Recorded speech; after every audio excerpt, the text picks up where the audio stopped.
Hey everyone, and welcome to the Latte Podcast. Now, we actually just got locked into this conversation for ages and realised the camera wasn't even running. So now that it is, hello and welcome to the conversation.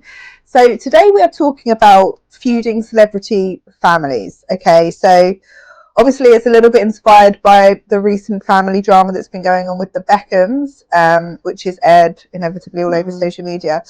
But we're talking about celebrity feuds in general, because let's face it, every year there's a lot of them, whether it's the royals or other families. We see a lot of celebrity arguments in the press, and I guess we're talking about, you know, some real advice and support for these families who are locked in arguments and feeling overwhelmed, and before or even once they've escalated to social media, to look after themselves, basically. And I think, remember that this is like real people, real relationships, there's children involved, and what they probably need more than everyone's opinions at this time is actually some support to navigate through what's going on. So obviously got Olivetta on the pod, our lovely family lawyer, and so yeah, I thought you'd be a good one to talk to about this, as much as you don't really get involved in drama in general. But like, what would you say, what sort of advice would you have for families that are, because imagine as well, like, we're not celebrities in that sense. Well, we are a little bit here, but you know, in the big wide world, we're not celebrities. No one really cares about us. But yeah, I guess, well, we care about you. But you know what I mean?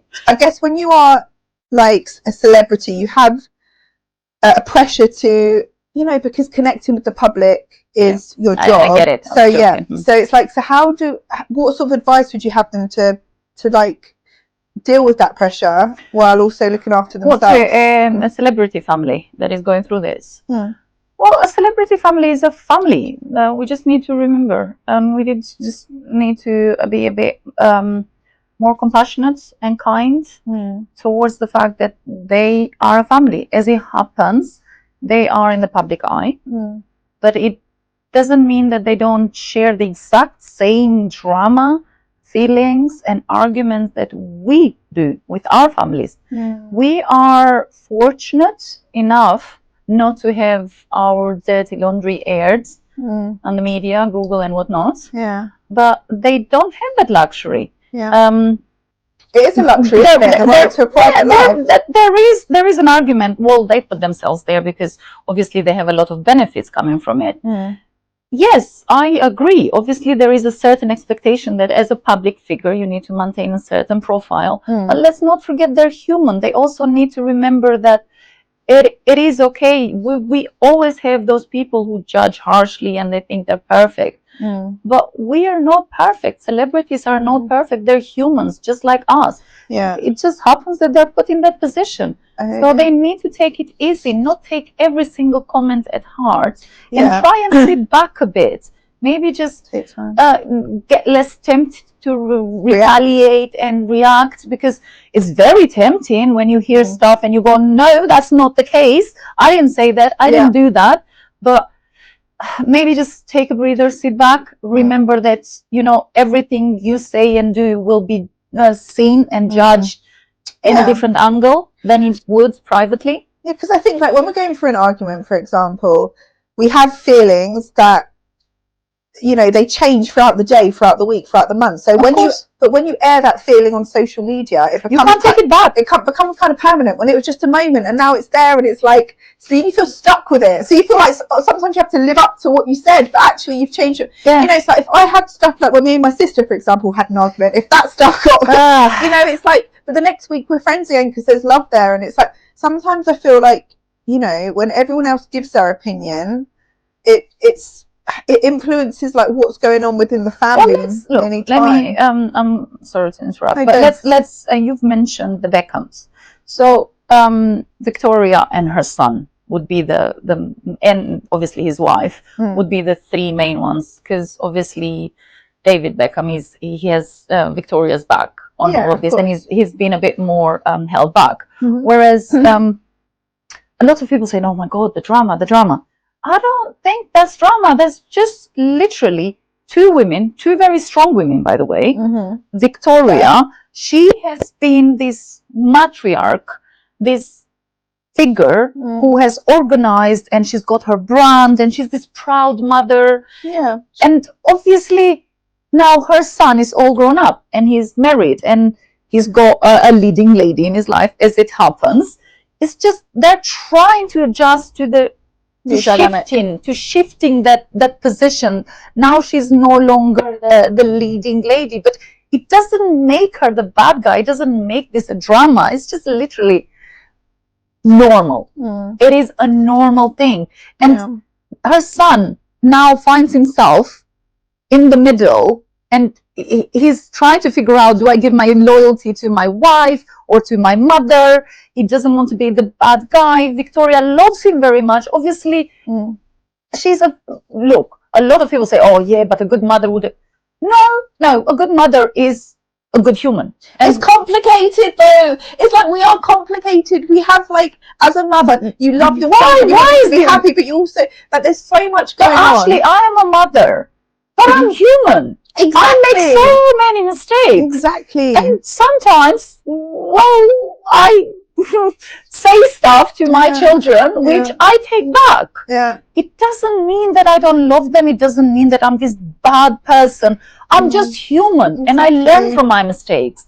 So we just need to understand this angle. It's just a family. It's just a mother who her son is gotten married and is happily married with his new wife, and he's just trying to adjust to this new shift. That's all. New dynamic. No, I think that's a beautiful way to look at it, actually. And I think, like, hence the title of the podcast, Pause the Spotlight. Sometimes in these situations, you do just need to pause the spotlight, take a step back. Yes. Everyone needs to sort of, like, back out with the opinions, and look at us discussing it on a podcast. But, you know, it's like to give love and support to all families, especially celebrity families that are going through arguments.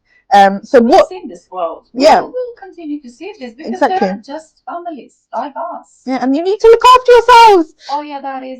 And look after your families. Yes, don't take it too hard. Yeah. People will always comment. People will always have an opinion. Yeah. Don't take it too hard. Yeah, exactly. Leave it there. I think it's really pragmatic, and also obviously, like, bringing it back to legal support as well. Like, sometimes it's maybe a bit cold as it sounds, like in these kinds of situations, speaking to a family lawyer is actually the most sensible thing to do, because a lawyer can provide, like, constructive advice on how to protect yourselves legally and emotionally, to sort of put you in a bubble till you navigate through. Yes, because when you're hurt, when one is hurt, when one is angry, or when there is a whole lot of things going on around you, and you are in the public eye, you may rush and then say certain things or do certain which may potentially damage your reputation, incur a big financial loss. You will lose your followers. Your merchandise will not shift because you know, some people will side with one side and some others with the other. So as a lawyer, we have seen this. We have seen this time and again, that this happens.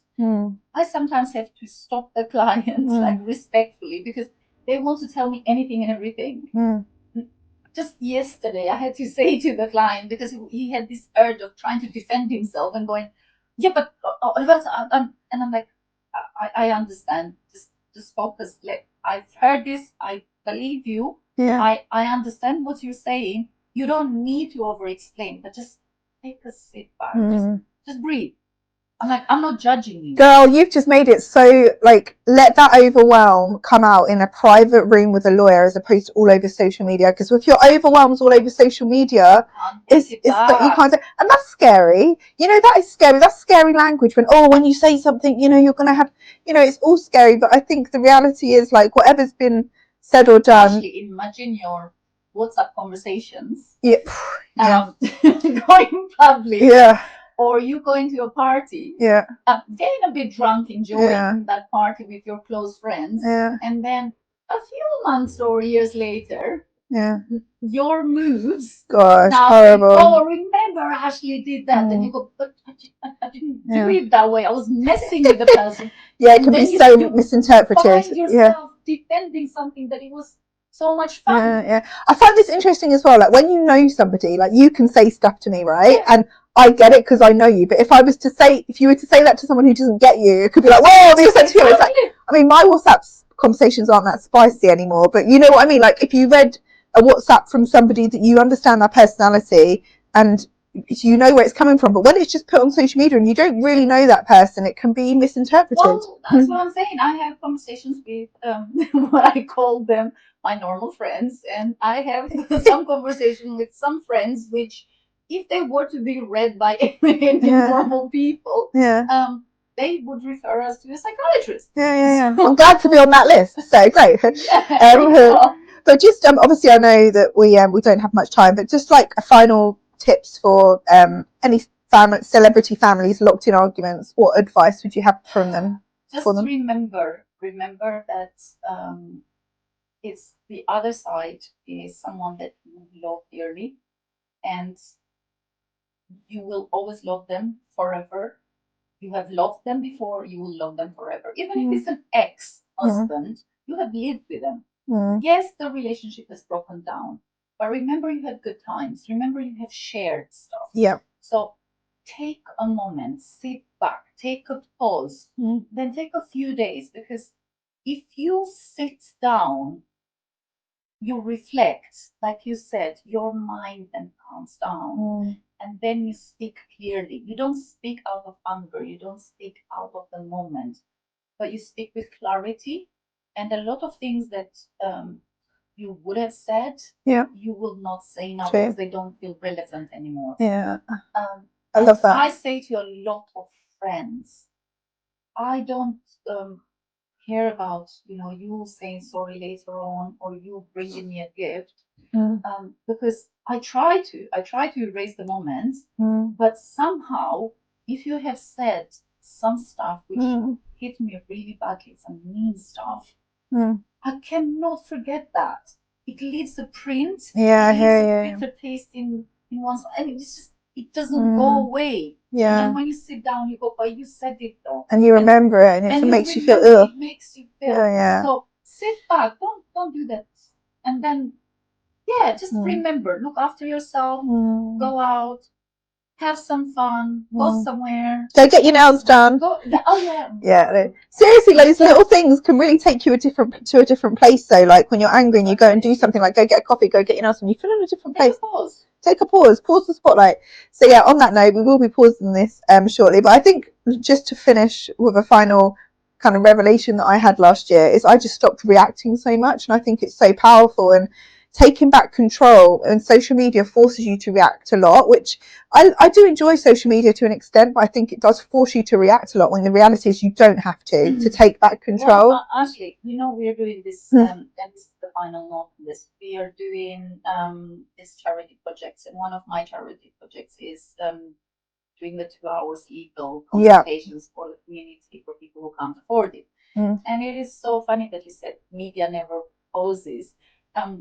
This is just purely me giving my time, half of my Saturday, to people who need it for no legal gain, because they really need it. I've seen that they're confused and they're hurt.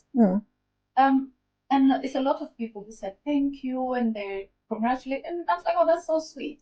And then you had some comments who go, but are you qualified though? Can you do this? The negativity comes in, and you're so tempted to say, seriously, what is wrong with you? Like, I'm doing some charity, but you just need to sit back and you smile. And I just said, oh, I'm so sorry. I feel so sorry for you. You know how bad it is for someone to just look at himself in the mirror and then go, I'm not happy. No matter what, they're not happy. And they will reflect that onto every single thing.